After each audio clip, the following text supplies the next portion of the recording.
ಶ್ರೀ ಗಣಪತಿ ಶಾರದಾ ಗುರುಭ್ಯೋ ನಮಃ. ಉತ್ತರಂ ಯತ್ ಸಮುದ್ರಸ್ಯ ಹಿಮಾದ್ರೇಶ್ಚೈವ ದಕ್ಷಿಣಂ ವರ್ಷಂ ತದ್ಭಾರತಂ ನಾಮ ಭಾರತಿ ಯತ್ರ ಸಂತತಿಃ. ಶ್ರೋತೃಗಳಿಗೆ ಶ್ರೀ ಸ್ಕಾಂದ ಮಹಾಪುರಾಣದ 4ನೆಯ ಕಾಶಿ ಖಂಡದ ಉತ್ತರಾರ್ಧದಲ್ಲಿ ಕೃತ್ತಿವಾಸ ಸಮುದ್ಭವ ವರ್ಣನವೆಂಬ 68ನೆಯ ಅಧ್ಯಾಯಕ್ಕೆ ಸ್ವಾಗತ. ಸ್ಕಂದನು ಹೇಳುತ್ತಾನೆ: ಬ್ರಾಹ್ಮಣ ಶ್ರೇಷ್ಠನೇ, ಆ ರತ್ನೇಶ್ವರ ಕ್ಷೇತ್ರದಲ್ಲಿ ನಡೆದ ಮತ್ತೊಂದು ವಿಚಾರವನ್ನು ತಿಳಿಸುವೆನು ಕೇಳು. ಆ ಚರಿತ್ರೆಯು ಅತ್ಯಂತ ಆಶ್ಚರ್ಯವನ್ನು ಉಂಟುಮಾಡುವುದಾಗಿಯೂ ಕೇಳುವವರ ಪಾತಕಗಳನ್ನು ಕಳೆಯುವುದು ಆಗಿರುವುದು. ಹಿಂದೆ ಹೇಳಿದಂತೆ ಮಹೇಶ್ವರನು ಪಾರ್ವತಿಯೊಡನೆ ರತ್ನೇಶ್ವರನ ವಿಷಯವಾದ ಪ್ರಸಂಗವನ್ನು ಮಾಡುತ್ತಿರಲು ಸರ್ವತ್ರದಲ್ಲಿಯೂ ಕಾಪಾಡು ಕಾಪಾಡು ಎಂಬುದಾಗಿ ಮಹತ್ತರವಾದ ಕೋಲಾಹಲ ಶಬ್ದವುಂಟಾಗಿತು. ಮಹಿಷಾಸುರನ ಮಗನಾದ ಗಜಾಸುರನು ತನ್ನ ಪರಾಕ್ರಮದ ಮದದಿಂದ ಸಮಸ್ತ ಪ್ರಮಥ ಗಣಗಳನ್ನು ಮಥನ ಮಾಡುತ್ತಾ ಉನ್ಮತ್ತನಾಗಿ ಈ ಕಡೆಗೆ ಬರುತ್ತಿರುವನು. ಎಲ್ಲಿ ಎಲ್ಲಿ ಆ ರಾಕ್ಷಸನು ಹೆಜ್ಜೆಯನ್ನು ಭೂಮಿಯಲ್ಲಿ ಇಟ್ಟನು, ಅಲ್ಲೆಲ್ಲ ಅಚಲವಾದ ಭೂಮಿಯೂ ಸಹ ಅವನ ಭಾರದಿಂದ ನಡುಗಿತು. ಅವನ ಪದಾಘಾತದಿಂದ ಭೂಮಿಯಲ್ಲಿಯೂ ಪರ್ವತರೂಪಗಳಾದ ನಿಶ್ಚಂಚಲಗಳಾದ ಅಲೆಗಳುಂಟಾದವು. ಅವನ ತೊಡೆಗಳ ರಭಸದಿಂದ ಮಹಾವೃಕ್ಷಗಳು ಶಾಖೆ ವಿಶಾಖೆಗಳೊಡನೆ ನೆಲಕ್ಕೆ ಬೀಳುತ್ತಿರುವವು. ಅವನ 2 ಬಾಹುಗಳ ಹೊಡೆತಗಳಿಂದ ಪರ್ವತ ಶಿಲೆಗಳು ಚೂರ್ಣಿತಗಳಾಗುತ್ತಿರುವವು. ಅವನ ಕಿರೀಟದ ಸಂಘಟ್ಟನದಿಂದ ಮೇಘಗಳು ಆಕಾಶವನ್ನು ಬಿಡುತ್ತಿರುವವು. ಅವನ ತಲೆಕೂದಲುಗಳ ಸಂಪರ್ಕದಿಂದ ಉಂಟಾದ ನೀಲವರ್ಣವನ್ನು ಇಂದಿಗೂ ಬಿಡದಿರುವವು. ಅವನ ನಿಶ್ವಾಸದ ರಭಸದಿಂದ ಸಮುದ್ರಗಳಲ್ಲಿಯೂ ಮಹಾತರಂಗಗಳು ಏಳುತ್ತಿರುವವು. ನದಿಗಳು ತಮ್ಮಲ್ಲಿ ವಾಸಮಾಡುವ ತಿಮಿಂಗಲಗಳೊಡನೆ ಬಹುವಾಗಿ ಕ್ಷೋಭವನ್ನು ಹೊಂದುತ್ತಿರುವವು. ಅವನ ಎತ್ತರವು 9,000 ಯೋಜನವಿರುವುದು. ಮಹಾಮಾಯಾವಿಯಾದ ಅವನ ದೇಹದ ಅಗಲವು ಅಷ್ಟೇ ಇರುವುದು.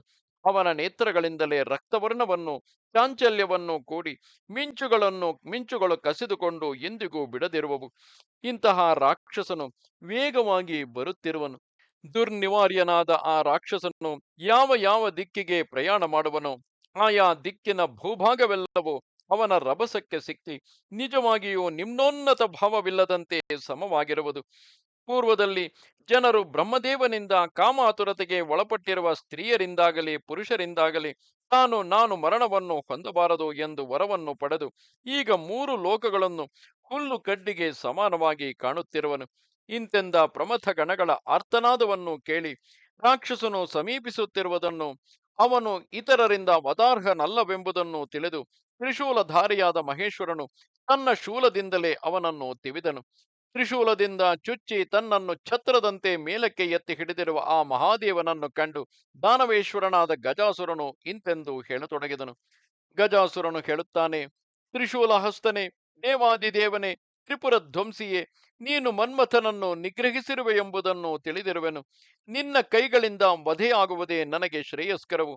ಆದರೆ ಒಂದು ವಿಷಯವನ್ನು ವಿಜ್ಞಾಪಿಸಿಕೊಳ್ಳಲು ಇಚ್ಛಿಸುವೆನು. ನಾನು ಹೇಳುವ ಮಾತುಗಳನ್ನು ಅವಧಾರಣ ಮಾಡು. ಎಲೈ ಮೃತ್ಯುಂಜಯನೇ, ನಾನು ಸತ್ಯವಾಗಿ ನುಡಿಯುತ್ತಿರುವನೇ ಅಲ್ಲದೆ ಅಸತ್ಯವನ್ನು ಆಡುವವನಲ್ಲವೆಂದು ಅಸತ್ಯವನ್ನು ಆಡುವವನಲ್ಲವೆಂಬುದನ್ನು ವಿಚಾರಿಸಿ ನೋಡು. ನೀನೊಬ್ಬನೇ ಲೋಕಗಳಿಗೆಲ್ಲ ಪೂಜ್ಯನಾಗಿರುವೆ. ಈ ಬ್ರಹ್ಮಾಂಡದ ಮೇಲೂ ನೆಲೆಸಿರುವೆ. ನಾನಾದರೂ ಈಗ ನಿನಗೂ ನಿನ್ನ ತಲೆಯ ಮೇಲೆ ಇರುವೆನಾದುದರಿಂದ ನಿನ್ನನ್ನು ಕೂಡ ಜಯಿಸದಂತೆಯೇ ಆಯಿತು. ನಿನ್ನ ತ್ರಿಶೂಲದ ಕೊನೆಯಲ್ಲಿ ಸಿಕ್ಕಿಕೊಂಡಿರುವ ನಾನೇ ಧನ್ಯನು. ನನ್ನಲ್ಲಿ ಮಹದನುಗ್ರಹವನ್ನು ಮಾಡಿರುವೆ. ನಿಯಮಿತ ಕಾಲ ಒದಗಲು ಸಕಲರು ಮರಣವನ್ನು ಹೊಂದಲೇಬೇಕು. ಆದರೆ ಇಂತಹ ಮರಣವೇ ಶ್ರೇಯಸ್ಕಾರಕವು. ಎಲೈ ಅಗಸ್ತ್ಯನೇ, ಇಂತೆಂದ ಮಾತುಗಳನ್ನು ಕೇಳಿ ದೇವತಾ ಸಾರ್ವಭೌಮನು ಕೃಪಾಸಾಗರನು ಆದ ಮಹೇಶ್ವರನು ಗಟ್ಟಿಯಾಗಿ ನಗುತ್ತಾ ಗಜಾಸುರನನ್ನು ಕುರಿತು ಹೇಳತೊಡಗಿದನು. ಈಶ್ವರನು ಹೇಳುತ್ತಾನೆ: ರಾಕ್ಷಸ ಕುಲದಲ್ಲಿ ಜನಿಸಿದವನಾದರೂ ಸದ್ಬುದ್ಧಿಯುಳ್ಳ ಗಜಾಸುರನೇ, ನೀನು ಪರಾಕ್ರಮದ ಪರಾಕಾಷ್ಠೆಯನ್ನು ಹೊಂದಿದವನು. ನಿನ್ನಲ್ಲಿ ಪ್ರಸನ್ನನಾಗಿರುವೆನು. ನಿನಗೆ ಯಾವ ವರವನ್ನು ಕೇಳು, ನಿನಗೆ ಬೇಕಾದ ಯಾವ ವರವನ್ನಾದರೂ ಕೇಳು, ಕೊಡುವೆನು. ಈ ಮಾತುಗಳನ್ನು ಕೇಳಿ ಆ ರಾಕ್ಷಸೇಂದ್ರನು ಮಹಾದೇವನಿಗೆ ಪ್ರತ್ಯುತ್ತರವನ್ನು ಕೊಟ್ಟನು. ಗಜಾಸುರನು ಹೇಳುತ್ತಾನೆ: ದಿಗಂಬರನೇ, ನೀನು ಪ್ರಸನ್ನನಾಗಿರುವೆಯಾದರೆ ಇನ್ನು ಮೇಲೆ ಯಾವಾಗಲೂ ನನ್ನ ಈ ಚರ್ಮವನ್ನೇ ಆಚ್ಛಾದಿಸಿಕೊಂಡಿರು. ತ್ರಿಲೋಚನನೇ, ಇದು ನಿನ್ನ ತ್ರಿಶೂಲದ ಅಗ್ನಿಯಿಂದ ಶುದ್ಧಿಗೊಳಿಸಲ್ಪಟ್ಟಿರುವುದು. ನಿನ್ನ ಆಕಾರಕ್ಕೆ ಸದೃಶವು, ಶರೀರಕ್ಕೆ ಮೃದುವು, ಯುದ್ಧರಂಗದಲ್ಲಿ ಫಣವಾಗಿ ಇಡಲ್ಪಟ್ಟುದು ಆಗಿರುವುದು. ಈ ಚರ್ಮವೇ ನಿನಗೆ ಇಷ್ಟವಾದ ಸುಗಂಧವುಳ್ಳದುದು, ಅತ್ಯಂತ ಕೋಮಲವು, ಯಾವಾಗಲೂ ನಿರ್ಮಲವು, ಸರ್ವೋತ್ತಮವಾದ ಭೂಷಣದಂತೆ ಅಲಂಕಾರ ಪ್ರಾಯವೂ ಆಗಿರಲಿ. ಸರ್ವೇಶ್ವರನೇ, ನಿನ್ನ ತಪಸ್ಸಿನ ಬೆಂಕಿಯ ಜ್ವಾಲೆಗಳನ್ನು ಸಮೀಪಿಸಿದರೂ ಈ ಚರ್ಮವು ಬಹುಕಾಲವಾದರೂ ಭಸ್ಮೀಭೂತವಾಗಲಿಲ್ಲ.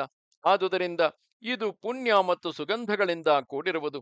ದಿಗ್ವಾಸನೆ, ಈ ನನ್ನ ಚರ್ಮವು ಪುಣ್ಯದಿಂದ ಕೂಡಿದುದಲ್ಲದಿದ್ದರೆ ಈ ಯುದ್ಧಭೂಮಿಯಲ್ಲಿ ಇದಕ್ಕೆ ನಿನ್ನ ದೇಹದ ಮತ್ತು ಆಯುಧಗಳ ಸಂಸ್ಪರ್ಶವು ಹೀಗೆ ಉಂಟಾಗುತ್ತಿದ್ದಿತು. ಶಂಕರನೇ, ನೀನು ಸಂತುಷ್ಟನಾಗಿದ್ದರೆ ನನಗೆ ಮತ್ತೊಂದು ವರವನ್ನು ಕೊಡು. ಇಂದಿನ ದಿನ ಮೊದಲುಗೊಂಡು ನಿನಗೆ ಕೃತ್ತಿವಾಸನೆಂಬ ಹೆಸರು ಪ್ರಸಿದ್ಧವಾಗುವುದಾಗಲಿ. ಇಂತೆಂದ ಮಾತುಗಳನ್ನು ಕೇಳಿ ಶಂಕರನು ಹಾಗೆಯೇ ಆಗಲೆಂದು ಅಂಗೀಕರಿಸಿ ಶಿವಭಕ್ತಿಯಿಂದ ಪರಿಶುದ್ಧವಾದ ಮನಸ್ಸುಳ್ಳ ಆ ರಾಕ್ಷಸೇಶ್ವರನನ್ನು ಕುರಿತು ಪುನಃ ಹೇಳತೊಡಗಿದನು. ಈಶ್ವರನು ಹೇಳುತ್ತಾನೆ, ಪುಣ್ಯನಿಧಿಯಾದ ದೈತ್ಯನೇ, ನಿನಗೆ ಅತ್ಯಂತ ದುರ್ಲಭವಾದ ಮತ್ತೊಂದು ವರವನ್ನು ಕೊಡುವೆನು ಕೇಳು. ನೀನು ಅವಿಮುಕ್ತವೆಂಬ ಈ ಮಹಾಕ್ಷೇತ್ರದಲ್ಲಿ ಯುದ್ಧವನ್ನು ಮಾಡಿ ದೇಹವನ್ನು ತ್ಯಜಿಸಿರುವೆ. ಮುಕ್ತಿಗೆ ಸಾಧನವಾದ ಈ ಕ್ಷೇತ್ರದಲ್ಲಿ ತ್ಯಕ್ತವಾದ ನಿನ್ನ ಪವಿತ್ರ ದೇಹವು ನನ್ನ ಲಿಂಗವಾಗಿ ನೆಲೆಸಿ ಸಕಲ ಮಾನವರಿಗೂ ಮೋಕ್ಷಪ್ರದವಾಗಿ ಬೆಳಗಲಿ. ಕೃತ್ತಿವಾಸೇಶ್ವರನೆಂಬ ಈ ಲಿಂಗವು ಮಹಾಪಾತಕಗಳನ್ನು ನಾಶಗೊಳಿಸುವುದು. ಇದು ಈ ಕ್ಷೇತ್ರದಲ್ಲಿರುವ ಸಮಸ್ತ ಲಿಂಗಗಳಿಗೂ ಉತ್ತಮವೆನಿಸಿ ಶಿರೋಭೂತವಾಗಿರುವುದು. ದೇಹದಲ್ಲಿರುವ ಸರ್ವಾವಯವಗಳಲ್ಲಿಯೂ ತಲೆಯು ಎಂತು ಪ್ರಧಾನವಾಗಿದ್ದುಕೊಂಡು ಉತ್ತಮಾಂಗವೆನಿಸಿರುವುದು, ಹಾಗೆಯೇ ಈ ಲಿಂಗವು ಕಾಶಿ ಕ್ಷೇತ್ರದಲ್ಲಿರುವ ಮಹಾವೈಭವಯುಕ್ತಗಳಾದ ಸಮಸ್ತ ಲಿಂಗಗಳಲ್ಲಿಯೂ ಸರ್ವೋತ್ತಮವೆನಿಸಿರುವುದು. ಸಕಲ ಮಾನವರಿಗೂ ಹಿತವನ್ನು ಉಂಟುಮಾಡುವವನಾಗಿ ನಾನು ಪರಿವಾರ ಸಮೇತನಾಗಿ ಇಲ್ಲಿ ನೆಲೆಸುವೆನು. ಈ ಲಿಂಗವನ್ನು ನೋಡುವುದರಿಂದಲೂ ಪೂಜಿಸುವುದರಿಂದಲೂ ಸ್ತೋತ್ರ ಮಾಡುವುದರಿಂದಲೂ ಮಾನವನು ಕೃತಕೃತ್ಯನಾಗುವುದು ಮಾತ್ರವಲ್ಲದೆ ದೇಹವನ್ನು ಬಿಟ್ಟ ಮೇಲೆ ಪುನಃ ಸಂಸಾರದಲ್ಲಿ ಪ್ರವೇಶವನ್ನು ಅನುಭವಿಸುವುದಿಲ್ಲವು.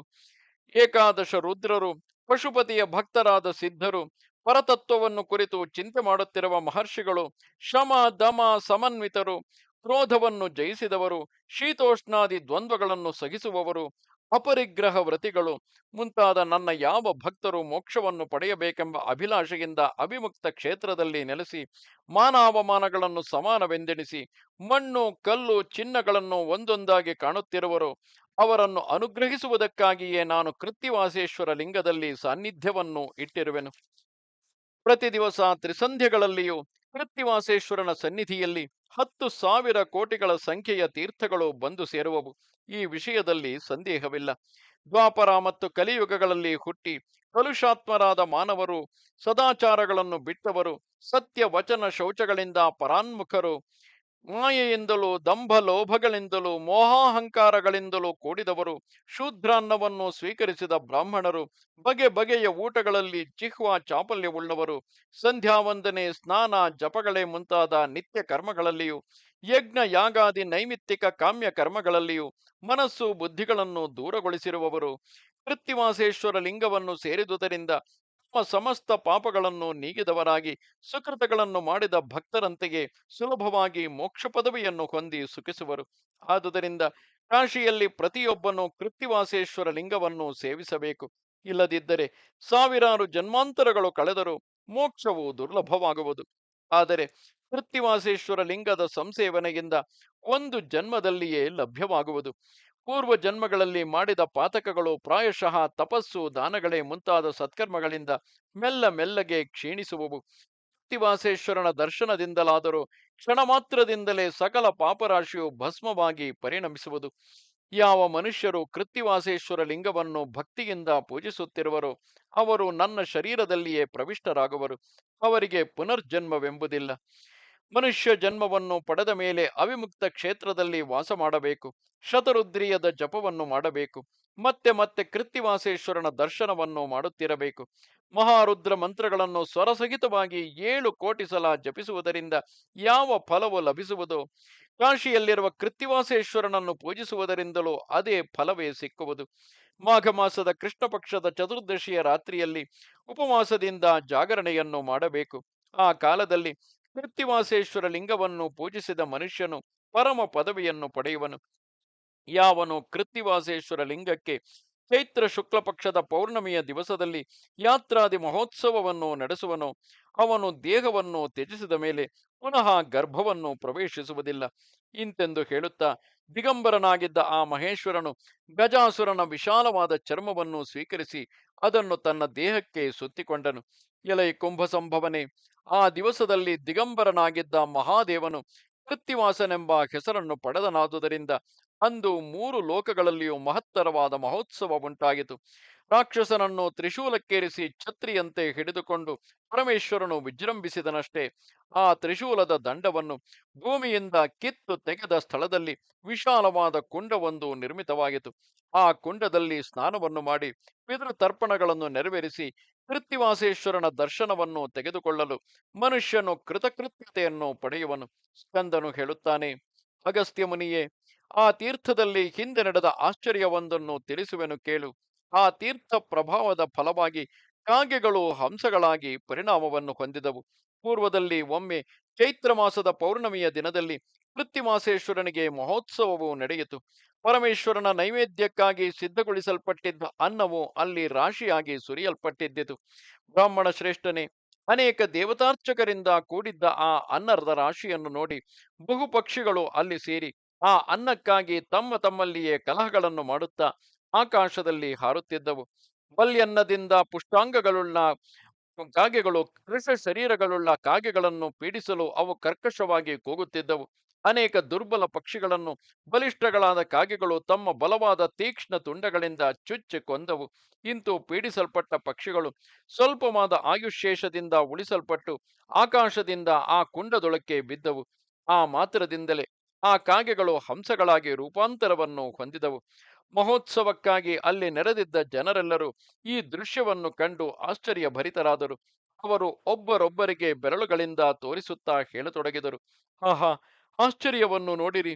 ನಾವು ನೋಡುತ್ತಿರುವಂತೆಯೇ ಈ ಕುಂಡದಲ್ಲಿ ಬಿದ್ದ ಕಾಗೆಗಳೆಲ್ಲವೂ ಈ ತೀರ್ಥದ ಮಹಾಮಹಾತ್ಮ್ಯದಿಂದ ಕೃಷ್ಣ ಪಾದಗಳು ಕೊಕ್ಕುಗಳು ಉಳ್ಳ ಉತ್ತಮ ಜಾತಿಯ ಹಂಸಗಳಾಗಿ ಮೇಲಕ್ಕೆ ಬರುತ್ತಿರುವವು. ಕಲಶ ಜನ್ಮನೆ, ಅಂದು ಮೊದಲಾಗಿ ಕೃತ್ತಿವಾಸೇಶ್ವರನ ಸಮೀಪದಲ್ಲಿರುವ ಆ ತೀರ್ಥವು ಹಂಸ ತೀರ್ಥವೆಂಬ ಹೆಸರಿನಿಂದ ಭೂಮಂಡಲದಲ್ಲೆಲ್ಲ ಪ್ರಖ್ಯಾತಿಯನ್ನು ಪಡೆದಿರುವುದು. ಅತ್ಯಂತ ನಿಕೃಷ್ಟಗಳಾದ ಮಹಾಪಾತಕಗಳನ್ನು ಮಾಡಿದುದರಿಂದ ಕಲ್ಮಶ ಸಹಿತವಾದ ಅಂತಃಕರಣಗಳುಳ್ಳವರು ಸಹ ಆ ತೀರ್ಥದಲ್ಲಿ ಸ್ನಾನಾದಿಗಳನ್ನು ಮಾಡುವುದರಿಂದ ಒಂದು ಕ್ಷಣದಲ್ಲಿಯೇ ಪರಿಶುದ್ಧರಾಗುವರು. ಕಾಶಿಯಲ್ಲಿಯೇ ಯಾವಾಗಲೂ ವಾಸ ಮಾಡಬೇಕು. ಹಂಸ ತೀರ್ಥದಲ್ಲಿ ಸ್ನಾನವನ್ನು ಮಾಡಬೇಕು. ಕೃತ್ತಿವಾಸೇಶ್ವರನ ದರ್ಶನವನ್ನು ಮಾಡಬೇಕು. ಪರಮ ಪದವನ್ನು ಪಡೆಯಬೇಕು. ಅಯ್ಯ ಮುನಿವರಿಯನೇ, ಕಾಶಿ ಕ್ಷೇತ್ರದಲ್ಲಿ ಹೆಜ್ಜೆ ಹೆಜ್ಜೆಗೂ ಅನೇಕ ಲಿಂಗಗಳು ನೆಲೆಸಿರುವವು. ಆದರೆ ಈ ಕೃತ್ತಿವಾಸೇಶ್ವರವೆಂಬ ಲಿಂಗವು ಸಕಲ ಲಿಂಗಗಳಿಗೂ ಶಿರೋಭೂತವೆಂದು ಸ್ಮೃತವಾಗಿರುವುದು. ಕಾಶಿ ಕ್ಷೇತ್ರದಲ್ಲಿರುವ ಕೃತ್ತಿವಾಸೇಶ್ವರನನ್ನು ಭಕ್ತಿ ಭರಿತವಾದ ಮನಸ್ಸಿನಿಂದ ಪೂಜೆ ಮಾಡಿದುದರಿಂದ ಸಮಸ್ತ ಲಿಂಗಗಳನ್ನು ಪೂಜಿಸಿದ ಪುಣ್ಯವು ಮನುಷ್ಯನಿಗೆ ಲಭಿಸುವುದು. ಜಪವಾಗಲಿ, ದಾನವಾಗಲಿ, ತಪಸ್ಸಾಗಲಿ, ಹೋಮವಾಗಲಿ, ಪಿತೃತರ್ಪಣವಾಗಲಿ, ದೇವತಾ ಪೂಜೆಯಾಗಲಿ ಕೃತ್ತಿವಾಸೇಶ್ವರನ ಸನ್ನಿಧಿಯಲ್ಲಿ ಮಾಡಲ್ಪಟ್ಟುದಾದರೆ ಅನಂತ ಫಲದಾಯಕವೆನಿಸುವುದು. ಕಲಶೋದ್ಭವನೆ, ಈ ತೀರ್ಥವು ಅನಾದಿ ಕಾಲದಿಂದಲೂ ಇಲ್ಲಿ ನೆಲೆಸಿರುವುದು. ಇದು ಗಜಾಸುರನನ್ನು ನಿಗ್ರಹಿಸಲು ಉದ್ಯುಕ್ತನಾದ ಮಹೇಶ್ವರನ ಸಾನ್ನಿಧ್ಯ ವಿಶೇಷದ ಫಲವಾಗಿ ಪ್ರಕಟಗೊಂಡಿರುವುದು. ಈ ಕ್ಷೇತ್ರದಲ್ಲಿರುವ ಸಿದ್ಧಲಿಂಗಗಳೆಲ್ಲವೂ ಅನಾದಿ ಕಾಲದಿಂದ ನೆಲೆಸಿರುವವಾದರೂ ಪ್ರತಿಯೊಂದು ಯುಗಾಂತ್ಯದಲ್ಲಿಯೂ ಅದೃಶ್ಯಗಳಾಗುವವು. ಮಾರನೆಯ ಯುಗದಲ್ಲಿ ಪರಮೇಶ್ವರನು ಪುನಃ ಕಾಶಿಯನ್ನು ಸೇರಲು ಆತನ ಸಾನ್ನಿಧ್ಯವನ್ನು ಹೊಂದಿ ಕಾಣಿಸಿಕೊಳ್ಳುವವು. ಮಹಾಮುನಿಯೇ, ಈ ಹಂಸತೀರ್ಥದ ಸುತ್ತಲೂ 10,200 ಮಹಾಲಿಂಗಗಳು ಅನೇಕ ಮುನಿವರಿಯರಿಂದ ಪ್ರತಿಷ್ಠಿತಗಳಾಗಿರುವವು. ಇವುಗಳಲ್ಲಿ ಒಂದೊಂದೇ ಕಾಶಿ ಕ್ಷೇತ್ರವಾಸಿಗಳಾದ ಸಕಲ ಮಾನವರನ್ನು ಸಿದ್ಧರನ್ನಾಗಿ ಮಾಡಲು ಶಕ್ತಿಯುಳ್ಳದ್ದಾಗಿರುವುದು. ಕಾತ್ಯಾಯನೀಶ್ವರನೇ ಮೊದಲಾಗಿ ಶವನೇಶ್ವರನು ಕೊನೆಯಾಗಿರುವ ಅನೇಕ ಲಿಂಗಗಳಿರುವವು. ಲೋಮಶ ಮಹರ್ಷಿಯಿಂದ ಪ್ರತಿಷ್ಠಿತವಾದ ಲೋಮಶೇಶ್ವರ ಮಹಾಲಿಂಗವು ಕೃತ್ತಿವಾಸೇಶ್ವರನಿಗೆ ಪಶ್ಚಿಮದಲ್ಲಿರುವುದು. ಅದನ್ನು ನೋಡಿದವನಿಗೆ ಯಮಧರ್ಮರಾಜನ ಭಯವೆಲ್ಲಿಯದು. ಕೃತ್ತಿವಾಸನಿಗೆ ಉತ್ತರದಲ್ಲಿ ಮಾಲತೀಶ್ವರವೆಂಬ ಪವಿತ್ರವಾದ ಮಹಾಲಿಂಗವಿರುವುದು. ಆ ಲಿಂಗಕ್ಕೆ ಸಪರ್ಯೆಯನ್ನು ಭಕ್ತಿಯಿಂದ ಮಾಡಿದ ರಾಜನು ಗಜಪತಿಯಾಗುವನು. ಅದರ ಈಶಾನ್ಯ ದಿಕ್ಕಿನಲ್ಲಿ ಅಂತಕೇಶ್ವರ ನಾಮಕವಾದ ಲಿಂಗ ಹೊಂದಿರುವುದು. ಅದನ್ನು ದರ್ಶನ ಮಾಡುವುದರಿಂದ ಮಹಾಪಾಪಗಳನ್ನು ಮಾಡಿದವನು ಸಹ ಪಾಪರಹಿತನಾಗುವನು. ಆ ಅಂತಕೇಶ್ವರನಿಗೆ ಪಕ್ಕದಲ್ಲಿಯೇ ಜ್ಞಾನಪ್ರದವು ಸರ್ವೋತ್ತಮವೂ ಆದ ಜನಕೇಶ್ವರ ಮಹಾಲಿಂಗವಿರುವುದು. ಆ ಲಿಂಗದ ಪೂಜೆಯನ್ನು ಮಾಡುವುದರಿಂದ ಮಾನವನು ಬ್ರಹ್ಮಜ್ಞಾನವನ್ನು ಪಡೆಯುವನು. ಆ ಲಿಂಗದ ಉತ್ತರದಲ್ಲಿ ಭೈರವನ ಕಪ್ಪು ಬಣ್ಣದ ಮಹಾಮೂರ್ತಿಯೊಂದು ನೆಲೆಸಿರುವುದು. ಅದನ್ನು ದರ್ಶನ ಮಾಡಿದ ಮನುಷ್ಯರಿಗೆ ಯಮರಾಜನ ದರ್ಶನ ಉಂಟಾಗುವುದಿಲ್ಲ. ಕೃತ್ತಿವಾಸೇಶ್ವರನಿಗೆ ಉತ್ತರದಲ್ಲಿ ಕ್ರೂರ ನೇತ್ರಗಳುಳ್ಳ ಶುಷ್ಕೋದರಿ ಎಂಬ ದೇವಿ ಇರುವಳು. ಆಕೆಯು ಕಾಶಿ ಕ್ಷೇತ್ರದ ಮತ್ತು ಕ್ಷೇತ್ರವಾಸಿಗಳ ಸಕಲ ವಿಘ್ನಗಳನ್ನು ಭಕ್ಷಣ ಮಾಡುತ್ತಿರುವಳು. ಆ ದೇವಿಗೆ ನೈಋತ್ಯ ಮೂಲೆಯಲ್ಲಿ ಅಗ್ನಿಜಿಹ್ವನೆಂಬ ಭೇತಾಲನು ಪ್ರತಿಷ್ಠಿತನಾಗಿರುವನು. ಮಂಗಳವಾರದಲ್ಲಿ ಆತನನ್ನು ಪೂಜಿಸಲು ಅಭೀಷ್ಟಗಳ ಸಿದ್ಧಿಗಳನ್ನೆಲ್ಲ ಕೈಗೂಡಿಸುವನು. ಅಲ್ಲಿರುವ ಭೇತಾಲ ಕುಂಡವು ಸಕಲ ರೋಗಗಳನ್ನು ನಾಶ ಮಾಡುವುದಾಗಿರುವುದು.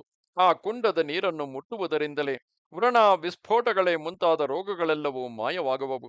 ಬೇತಾಳ ಕುಂಡದಲ್ಲಿ ಸ್ನಾನವನ್ನು ಮುಗಿಸಿಕೊಂಡು ಬೇತಾಳನಿಗೆ ನಮಸ್ಕಾರವನ್ನು ಮಾಡಲು ಮನುಷ್ಯನು ಸಕಲ ಜೀವರಿಗೂ ದುರ್ಲಭಗಳಾದ ಇಷ್ಟಾರ್ಥಗಳ ಸಿದ್ಧಿಯನ್ನು ಸಹ ಪಡೆಯುವನು.